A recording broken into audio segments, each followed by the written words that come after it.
Hello बच्चों, आज हम लेकर आए हैं क्लास 10 के चैप्टर 5 एपी अर्थमेटिक प्रोग्रेशन की एक्सरसाइज 5.3 का क्वेश्चन नंबर 3। और उस क्वेश्चन नंबर 3 में हमें टोटल 10 क्वेश्चन गिवन है, पर आज की डेट में हम 5 ही सॉल्व करने वाले हैं क्योंकि उसमें काफ़ी टाइम लगने वाला है। तो चलिए वीडियो शुरू करते हैं। मेरा नाम है गौरी शंकर माहेश्वरी और आप देख रहे हैं आपका अपना चैनल जीएसएम सर। तो इस क्वेश्चन में क्या खास है जो इसको पॉइंट ऑफ व्यू, एग्जाम के पॉइंट ऑफ व्यू इसको ज़्यादा इंपॉर्टेंट बना देता है। तो चलिए इसको हम समझ के सॉल्व करते हैं। तो बच्चों, क्वेश्चन नंबर 3 में हमें 5 पार्ट जो गिवन है, 5 क्वेश्चन अलग अलग तरीके से गिवन है। शुरुआत पहले से करते हैं, उसको निपटा करके फिर दूसरे तीसरे पे आते हैं। गिवन है इन एन एपी, पहला पार्ट हम बच्चों यहाँ से स्टार्ट कर देते हैं। गिवन है हमें, पहले पार्ट में गिवन है हमें ए हम बोलते हैं फर्स्ट टर्म को, ए की वैल्यू 5, डी मतलब कॉमन डिफरेंस, डी किसका रिप्रेजेंटेशन करता है, कॉमन डिफरेंस का, वैल्यू गिवन है 3, और ए एन जो गिवन है टर्म नंबर, जो टर्म है वो ए एन क्या है 50 है। चलिए ठीक है, तो हमें एन नंबर ऑफ टर्म्स और एस एन सम फाइंड करना है एन टर्म्स का। तो इसमें हमें क्या करना है, जो सबसे पहला हमें गिवन है ए एन, हम इसको लिखते हैं। इसका फॉर्मूला होता है ए प्लस एन माइनस 1 डी। ये तो अब हमें याद ही हो चुका है क्योंकि ये तो 5.2 का फॉर्मूला है। तो ए एन की वैल्यू गिवन है 50, तो हम रख देते हैं 50। ए की वैल्यू गिवन है 5, चलिए भी रख दिया। एन हमें पता नहीं है, पता होता तो यहाँ क्वेश्चन मार्क क्यों होता है। डी के पास आए तो हमें 3 गिवन, ये पूरी टर्म एक है, मल्टीप्लाई हो रही है, n-1 और 3 आपस में एक टर्म है, मल्टीप्लाई होने की वजह से 5 क्या है, दूसरा टर्म है, ये एक टर्म और ये एक टर्म। तो सबसे पहले किसी एक टर्म को हम ले जाते हैं दूसरी तरफ। तो आसान क्या रहेगा बच्चों, जो सिंपल नंबर है मतलब जो कांस्टेंट नंबर है उसी को लेके जाया जाए। तो हम 5 को उठा के दूसरी तरफ ले जाते हैं तो साइन हो जाएगा चेंज। तो यहाँ 5 है प्लस का, तो जाएगा दूसरी तरफ, बनेगा माइनस का 5, और बाकी पूरी टर्म दूसरी तरफ ही रहेगी n-1 3। 50 माइनस 3 हो जाता है बच्चों 45, मिलेगा n-1 ब्रैकेट में और साथ में मिल जाएगा 3 मल्टीप्लाई में।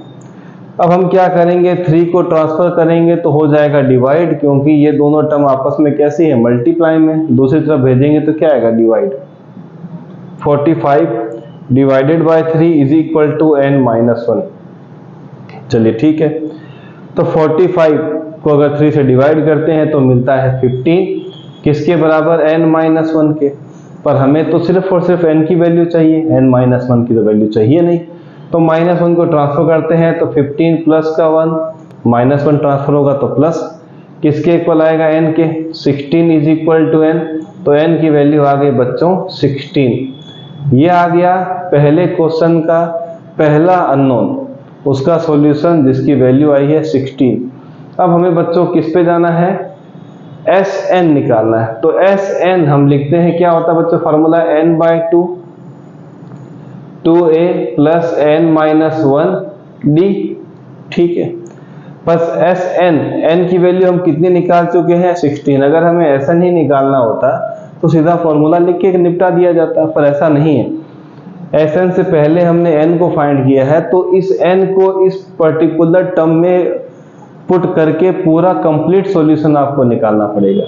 तो हम यहाँ लिखेंगे S16, तो n की जगह पे लिखेंगे 16/2, 2a, a की वैल्यू कितनी है 5, 2 इंटू 5 प्लस n की वैल्यू 16 ऑलरेडी हम लिख चुके हैं -1, और d की वैल्यू तो सदाबहार जो चल रही है एवरग्रीन। चलिए ठीक है, यहाँ मिलेगा 16/2 8, 2 5 10, 16 - 1 15, ब्रैकेट ही रखते हैं, साथ में आ जाएगा 3, मिलेगा 8, यहाँ मिलेगा 10, यहाँ पर आ जाएगा 15 3 45, मिलेगा 8 बड़ा ब्रैकेट 55, मल्टीप्लाई करेंगे तो 5 8 40 44, किसकी वैल्यू आ गई, S16 की। तो ध्यान रखिएगा ये कंफ्यूजन नहीं होना चाहिए कि हमें एसएन फाइंड करना है। एसएन अगर आप फाइंड कर रहे हैं उससे पहले अगर आपको एन भी अननोन दिया है तो इस टाइप के नंबरों में बेस में जो वैल्यू एन गिवन है उसमें वो वैल्यू जरूर पुट कर दें ताकि एक परफेक्ट सॉल्यूशन आप निकाल पाए। एसएन का मतलब यहाँ पर S16 था जो हमने फाइंड कर लिया, वरना एसएन का तो खुद अपने आप में एक फार्मूला है जो हमने यहाँ लिखा था, तो इससे तो काम चलने वाला नहीं है। कंफ्यूजन बिल्कुल ना हो तो बेटर है। चलिए नंबर 2 पे आते हैं। ये नोट हो गया, एक बार देख भी लें सब कुछ अच्छा चल रहा है कि नहीं। क्या बात है सर, ऊपर वाला एपी छिप गया है, अब इसको छिप जाने दो घने बादलों में, हमें इससे क्या लेना। चलिए हम आ जाते हैं क्वेश्चन नंबर 2 में। मिटाने के बाद आते हैं, नोट तो हो ही गया होगा, चलिए ठीक है। नंबर 2 में हमें गिवन है फिर से कुछ अननोन और कुछ नोन। तो चलिए हम आ जाते हैं। हमें गिवन है बच्चों, मैं इस तरफ घूम जाता हूँ, चलिए सर घूमर की तरह हम भी घूम जाते हैं। नंबर 2 हमें गिवन है सीधा सा एक टर्म a = 7, A13 = 35। हमें एक तो d फाइंड करना है कॉमन डिफरेंस और एक फाइंड करना है S13 सम ऑफ 13 टर्म। चलिए तो हमें जो गिवन है A13 इसी को लेके चला जाए। A13 होगा बच्चों हमारे पास a + 13 - 1d, ठीक है। A13 की वैल्यू है 35, लिख देते हैं। a की वैल्यू 7 भी लिख देते हैं, यहाँ हो जाएगा 12 और d जो है हमें ढूंढना है, इसीलिए कोशिश भी ना करें कहीं वैल्यू तो नहीं गिवन है, हम पहले ही लिख देते हैं जो चीज़ हमें मिली हुई है या फिर जो चीज़ हमें ढूंढनी है, हम सब कुछ पहले से ही यहाँ पर मेंशनेड कर देते हैं। तो पहले जैसे क्वेश्चन में किया था कि ये टर्म 1 है, ये टर्म 1 है, तो सबसे पहले ट्रांसफर किसको करेंगे, जो कांस्टेंट नंबर है। तो हमने यहाँ किया तो 35 - 7 यहाँ मिलेगा 12d। अब ये एक कांस्टेंट है और एक वेरिएबल है, भले इसका ब्रैकेट हटा दिया जाए कोई फर्क पड़ने वाला नहीं है। यहाँ मिलेगा 28 = 12d, 12 और d आपस में मल्टीप्लाई, ट्रांसफर करेंगे तो डिवाइड, तो मिलेगा 28 डिवाइड बाई 12 किसके बराबर आएगा बच्चों, d के। 7 4 = 28, 3 4 = 12, तो हमें d की वैल्यू कितनी मिल गई बच्चों यहाँ पर 7/3। चलिए एक तो हमारा काम हो गया, ये रहा d का वैल्यू 7/3। तो d की किसी भी टाइप की वैल्यू को देके घबराए नहीं, d की वैल्यू कुछ भी आ सकती है वो याद रखिए। पर जो यहाँ पर हमें n मिलता है इसकी वैल्यू कभी भी इस टाइप से नहीं आएगी, वो ध्यान रखिए। नेगेटिव नहीं आएगी और फ्रैक्शन में नहीं आने वाली, वो सबसे बड़ी बात आप ध्यान रखेंगे। चलिए ठीक है, इसको मिटा देते हैं। n को हमें पता करना था कैसा आएगा कैसा नहीं आएगा।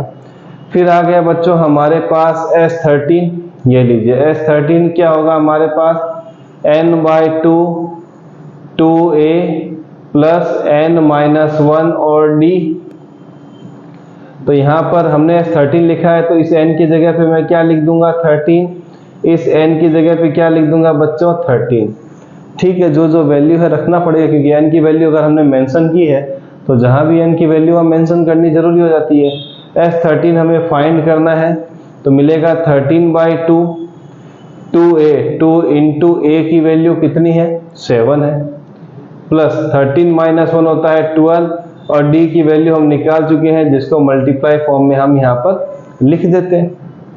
मिलेगा 13/2, 2 7 = 14, यहाँ 3 की टेबल में 12 4 टाइम मिलेगा, 4 7 = 28। 13/2 यहाँ मिल जाएगा 42, 2 की टेबल में 41 21 टाइम, तो मिलेगा 13 × 21। तो ये हो जाएगा, मल्टीप्लाई करके ही देखना फायदेमंद है, वरना कमेंट आएंगे सर क्या कर रहे हैं मल्टीप्लाई ही रॉन्ग आ गया। तो यहाँ आ जाएगा 3 और 6, यहाँ आ जाएगा 21, 3 7 2, तो हमें S13 मिल गया बच्चों 273 और यही है आपके दूसरा नंबर आंसर जो हमने फाइंड कर लिया। तो d की वैल्यू आई थी फ्रैक्शन में 7/3 और S13 की वैल्यू आ गई 273। मतलब अगर 13 टर्म्स को हम ऐड करेंगे, 13 टर्म्स को अगर हम ऐड करेंगे तो उनका सम इस सीरीज में कितना आएगा 273। सब कुछ दिखता रहे तो हम आगे चलते रहे। चलिए ठीक है सर, सब कुछ अच्छा ही है। अब आ जाते हैं बच्चों नंबर 3 पे। ये लीजिए नंबर 3 पे। नंबर 3 मल्टीप्लाई ही इसमें सिर्फ और सिर्फ कैलकुलेशन है, ज्यादा इसमें कुछ आपको सोच के सॉल्व नहीं करना है। नंबर तीसरे पे आते हैं। मिलेगा गिवन है हमें, गिवन A12 हमें मिल गया है 37 और D मिल गया है 3। तो हमें इस बार फर्स्ट टर्म फाइंड करना है और साथ में H12 भी फाइंड करना है। चलिए ठीक है, तो हमें यहाँ पर जो मिला है A12 लिख देता हूँ। A12 क्या होगा, A plus 12 minus 1 D। Formula तो यही है, AN का फॉर्मूला क्या है, AN is equal to A plus N minus 1 D। तो जो वैल्यू थी N की वो हमने यहाँ पर फॉर्मूले पुट कर दी। A12 हमें गिवन है 37 इज इक्वल टू, A हमें सर्च करना है तो A रखने दीजिए, 12 माइनस 1 होता है 11 और D की वैल्यू इस बार हमें गिवन है 3। चलिए ठीक है, तो यहाँ 37 is equal to A plus 11 3 था 33। अब हम देख रहे हैं कांस्टेंट नंबर क्या है 33, तो ट्रांसफर उसी को करना पड़ेगा। तो इसको हम ट्रांसफर कर देते हैं।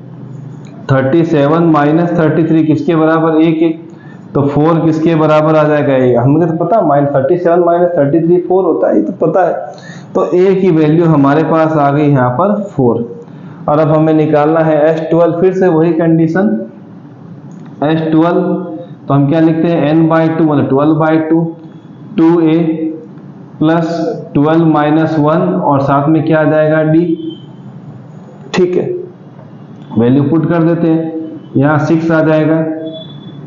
A की वैल्यू कितनी आ गई 4, 2 इंटू 4 यहाँ मिलेगा 11 और D की वैल्यू कितनी है हमारे पास 3, हम यहाँ पर रख देते हैं। 6 2 4 जा 8 प्लस का 33, 2 4 जा 8 11 3 जा 33।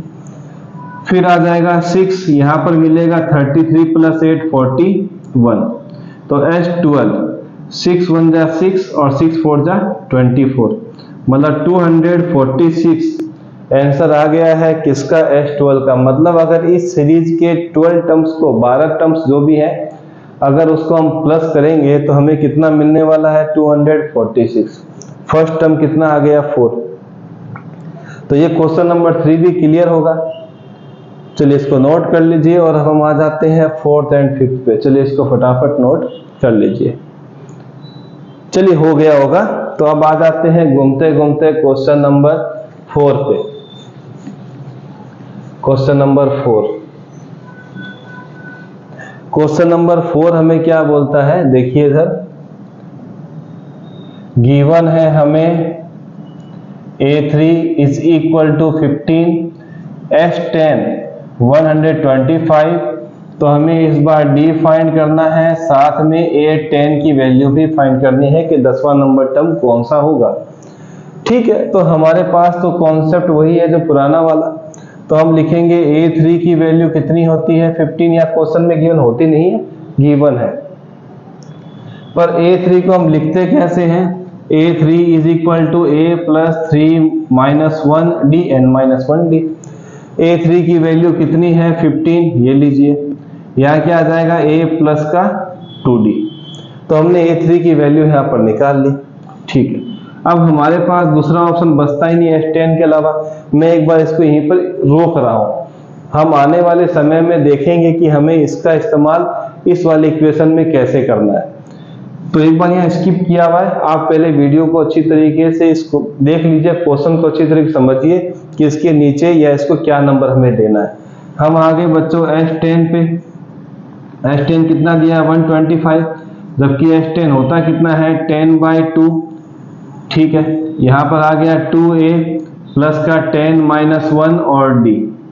पर H10 की वैल्यू तो गिवन है 125 इज इक्वल 10/2 कितना हो गया 5, यहाँ मिलेगा 2A 10 माइनस 1 9, साथ में क्या आ जाएगा D। ठीक है, अब 5 यहाँ मल्टीप्लाई में इस पूरे टर्म के साथ इधर आएगा तो क्या होगा डिवाइड, 125 डिवाइडेड बाई 5, तो 2A प्लस का 9D, ये कट होगा तो कितना आएगा 25। तो 25 किसके बराबर आ गया, 2a प्लस का 9d। या फिर इसको थोड़ा सा एक्सचेंज कर लेते हैं, तो 2a प्लस का 9d किसके बराबर आएगा, 25 के।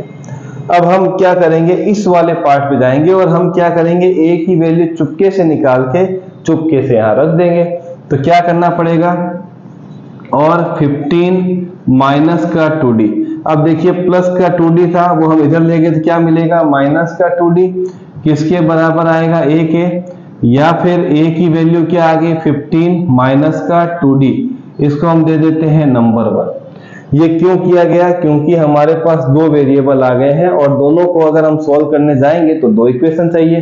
तो पहली इक्वेशन से किसी वैल्यू को निकाल करके दूसरी इक्वेशन में रख देंगे, तो मेथड आ जाएगा सब्स्टिट्यूशन मेथड। ऐसे भी चैप्टर 3 में बहुत अच्छा खासा हमने पढ़ा है, सब्स्टिट्यूशन मेथड आएगा, जो कि हमने यहाँ पर अप्लाई किया है और उससे हमने इक्वेशन 1 बना ली है, जिसमें हमने a की वैल्यू को फाइंड कर लिया। इस a की वैल्यू को हम रख देंगे यहाँ पर रखेंगे, तो हम यहाँ पर पुट करते हैं, put value of a in, यहाँ पर 2 देते हैं, in number 2 from 1, put value of a from 1 in 2। ये अच्छा सुनने में लगता है। पहली इक्वेशन से a की वैल्यू को हम 2 में रख देते हैं, तो क्या मिलेगा सर, फिर से एक लाइन ड्रॉ कर दीजिए, तो हमें मिलेगा 2, ठीक है। पर a की वैल्यू क्या है, 15 माइनस 2d, तो 2 के साथ ब्रैकेट बनाएं क्योंकि दो नंबर आ गए, एक आता तो भी ब्रैकेट बनाना जरूरी हो जाता है। तो लिखेंगे 15 माइनस का 2d, ठीक है। तो 2 के साथ देखेंगे फिर से, ये रहा 2, ठीक है। इस a की वैल्यू को हमने यहां से उठाया, यहां रखा, यहां रखती ये वाली वैल्यू। अब फिर आ गया प्लस का, फिर क्या मिलेगा बच्चों, 9d। 9d किसके बराबर आएगा, 25। इस 9 को थोड़ा सा अच्छा लिख देता हूं, ये लीजिए, 9 थोड़ा सा अच्छा दिखे तो अच्छा लगता है, ऐसा 9 में थोड़ी है, 10 में, इसीलिए अच्छा बनाना जरूरी है। यहां मिलेगा अपने को 15 2 जा 30 माइनस 2 2 जा 4d plus multiply 2 into 15 30 minus 2 2 जा 4 साथ में d प्लस का 9d इज इक्वल टू 25। तो यहां पर क्या मिलेगा, 9 minus 4 5d is equal to 25। ये 30 उधर जाएगा तो मिलेगा माइनस का 30, तो 5d। 30 माइनस 25 होता है बच्चों 5, बड़े के आगे माइनस तो माइनस का 5, तो d की वैल्यू आ गई माइनस 5 डिवाइडेड बाय 5, तो d आ गया माइनस का 1। चलिए d की वैल्यू तो हमारे पास आ गई -1। इसका प्रोसेस काफी बड़ा रहा क्योंकि हमको एक मेथड इस्तेमाल करना पड़ा जो कि चैप्टर 3 का आ गया, सब्स्टिट्यूशन मेथड। क्योंकि अगर एक इक्वेशन आप लेके चलते हैं तो उसमें अगर एक वेरिएबल को सॉल्व करना बेहद आसान है, पर एक इक्वेशन से दो वेरिएबल को सॉल्व करना पॉसिबल ही नहीं है। इसीलिए दो इक्वेशन थी हमारे पास 1 और 2, तभी दो वेरिएबल को हम सॉल्व कर पाए और हमारा आंसर आ गया। चलिए इतनी बात तो आपको भी समझ में आ गई। अब निकालना है a10, तो हम लिखते हैं a10 क्या होता है बच्चों, a प्लस 10 माइनस 1 d होता है, ये तो हमें पता है। चलिए ठीक है, पर अभी तक हमारा काम पूरा हुआ नहीं है। इसको लिखने से पहले हमें एक बार देखना पड़ेगा क्या a की वैल्यू हम फाइंड कर चुके हैं, नहीं। तो हम लिखेंगे पुट वैल्यू ऑफ d इन 1। तो हम क्या करेंगे, इस d की वैल्यू को नंबर 1 पे पुट करते हैं, तो मिलेगा a is equal to 15 minus का 2, d की वैल्यू है माइनस, तो ब्रैकेट में लगा के छोड़ दिए। 15 ये रहा, 2 ये रहा, d यहां से यहां रहा। चलिए ठीक है, a is equal to 15 minus minus plus का 2, a की वैल्यू आ गई बच्चों हमारे पास 17। चलिए यहां तक तो सब क्लियर है। एक बार देख भी लें कि सब कुछ दिख रहा है कि नहीं, ऐसा ना हो कि हम देख ही ना पाए। चलिए ठीक है, अब बच्चों हमें निकालना है a10, तो a10 को हम यहां पर धीरे से ही निकाल देते हैं। इस जगह पे हमें मिला है a10, तो हम लिखते हैं यहां पर बच्चों, उचित नहीं रहेगा लिखना, मैं ऊपर वाला हिस्सा ही मिटा दूं, हमारे काम का तो ये रहा नहीं। ये वाले हिस्से पे लिख देते हैं, क्योंकि अब हमने इसको तो सॉल्व कर लिया। चलिए ठीक है, अब हमें निकालना है a10। ये लीजिए a10 कितना होगा, a प्लस 10 माइनस 1 d। तो a की वैल्यू कितनी है 17 प्लस 10 माइनस 1 9 और d की वैल्यू है माइनस का 1, उसको हमने पुट कर दिया तो मिल जाएगा 17 प्लस माइनस माइनस का 9। ठीक है, 17 माइनस 9 हो जाता है 8। किसकी वैल्यू आ गई बच्चों, a10 की। तो a10 कितना है हमारे पास 8। कैसे फाइंड आउट किया, हमें a10 का फॉर्मूला पता है a प्लस 10 माइनस 1d। तो a की वैल्यू 17 वो हमने यहां से लिख दिया, 10 माइनस 1 होता है 9 और d का हमने लिख दिया माइनस 1 जो कि हमने फाइंड आउट किया था। प्लस माइनस माइनस 9 1 जा 9, 17 यहाँ पर लिखा है, 17 माइनस 9 होता है 8। तो a10 की वैल्यू कहाँ गई, हमने यहां से फाइंड कर ली, हमने यहां से फाइंड कर ली। ठीक है, इसके बाद हम आ जाते हैं वीडियो देखते देखते फाइनल क्वेश्चन पे, जो कि है नंबर 5। सब कुछ ओके ही है, कोई टेंशन लग नहीं रहा है। इस बार थोड़ा सा हम किनारे से स्टार्ट करेंगे। चलिए, नोट होने के बाद हो ही गया नोट, हम आ जाते हैं नेक्स्ट पार्ट पे और ये है फाइनल हमारा क्वेश्चन नंबर 5। थर्ड का 5th क्वेश्चन, इंपॉर्टेंट क्वेश्चन थे सारे और इसमें इंपॉर्टेंस की बात करें तो बेहद इंपॉर्टेंट इसके लिए है क्योंकि एग्जाम में जरूर पूछे जाते हैं। नंबर 5 यही लिखा हुआ है, हम यहाँ लिखते हैं 5 नंबर में गिवन है, given d is equal to 5, s9 is equal to 75। तो हमें a फाइंड करना है, साथ में a9 भी फाइंड करना है।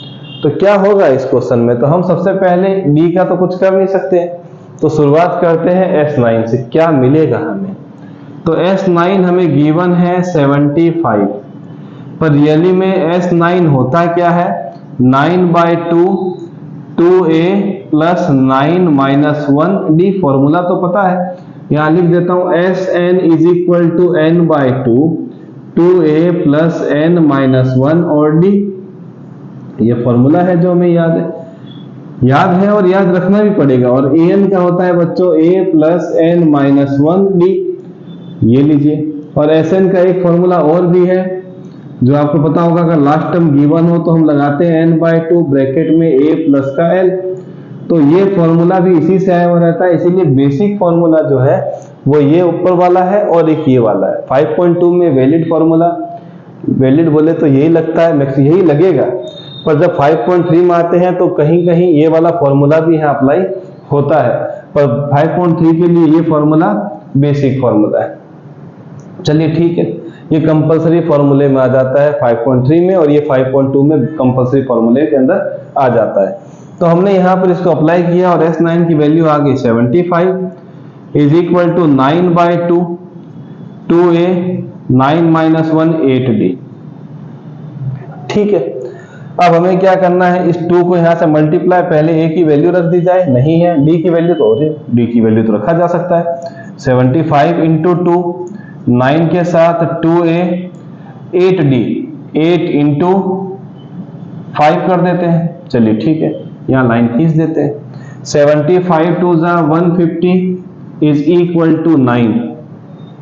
यहाँ क्या मिल गया बच्चों हमें, 2a, ये तो 29 लिख रहा है, 2a यहाँ मिल गया 9 के साथ 2a प्लस का 8 5 जा, मैं उस तरफ आ जाता हूँ, 8 5 जा क्या मिल गया बच्चों 40। यहाँ तक तो ठीक है। अब क्या होगा, 150 को हम डिवाइड कर देते हैं बच्चों 9 से, क्योंकि ये मल्टीप्लाई था, जरा कि क्या होगा डिवाइड, मिलेगा 2a प्लस का 40। चलिए यहाँ पर भी बात ठीक है। अब क्या करना होगा, हम चाहें तो यहाँ पर 2 कॉमन लिया जा सकता है, ले लेते हैं। 150 divide by 9 is equal to 2 common, यहाँ पर मिलेगा a प्लस का 20, 2 इंटू ए 2a, 2 इंटू 20 40। अब ये 2 भी आ जाएगा डिवाइड में, 150 9 इंटू 2 ये डिवाइड में जाएगा तो नीचे वाले नंबर से तो मल्टीप्लाई होगा, पर ये रहेगा 150 के डिवाइड में, तो ये कट होगा तो कितना आ जाएगा बच्चों 75। मिलेगा a प्लस का 20, यहाँ मिलेगा 25 3 जा, यहाँ मिल जाएगा 3 3 जा, तो यहाँ मिलेगा 25, नीचे मिलेगा 3 is equal to a plus का 20। क्या ये आपको क्लियर है? मैं आपको थोड़ा यहाँ सिंप्लीफाई करके मिटा देता हूँ। हमें मिला था 150 डिवाइडेड बाय 9 इंटू 2 की टेबल में 75 मिला, 2 टाइम 150, 3 3 जा 9 और 25 3 जा, तो एक 25 ऊपर मिला है, 3 नीचे मिला है, तो हमने यहाँ पर लिख दिया। अब 20 हमारे पास क्या है, कांस्टेंट, ट्रांसफर कर देते हैं, इसको मिटा दिया जाए। कटिंग आपकी अच्छी हो तो बेटर है, ये सब मिटा दिया जाए। कटिंग अच्छी होनी भी जरूरी है, तभी क्वेश्चन सॉल्व करने में आपको बेहद मजा आएगा। तो हमें मिलेगा 25/3 माइनस प्लस का हो जाएगा माइनस का 620 इज इक्वल टू a। अब ये वाला फ्रैक्शन में ये सिंपल नंबर, तो दोनों को सेम फॉर्म में ले आते हैं। तो हमने दोनों को सेम फॉर्म में लाने के लिए 20 के नीचे 1 लिख दिया, और 1 लिखने से कोई फर्क नहीं पड़ता है। तो 3 और 1 का एलसीएम आ गया बच्चों 3 को अगर हम 3 से डिवाइड कर देंगे तो आएगा 1 को 25 से मल्टीप्लाई करेंगे तो आएगा 25 साइन माइनस का, 3 को डिवाइड करेंगे 1 से तो आएगा 3 को ले जाएंगे 20 के पास तो मिलेगा 60, किसके बराबर आएगा बच्चों, 1। अब देखेंगे तो 60 में से 25 माइनस करना है तो आएगा 35, बड़े क्या आ गया माइनस, ठीक है, तो माइनस का साइन 3 किसके बराबर आ गया, 1। तो a की वैल्यू काफी यूनिक सी आई है, -35/3। ये रहा हमारा पहला पार्ट। जरूरी नहीं है, मैं बार बार बता रहा हूं कि a की वैल्यू, d की वैल्यू कुछ भी आ सकती है, घबराए नहीं कि ये वैल्यू कभी आएगी कि नहीं।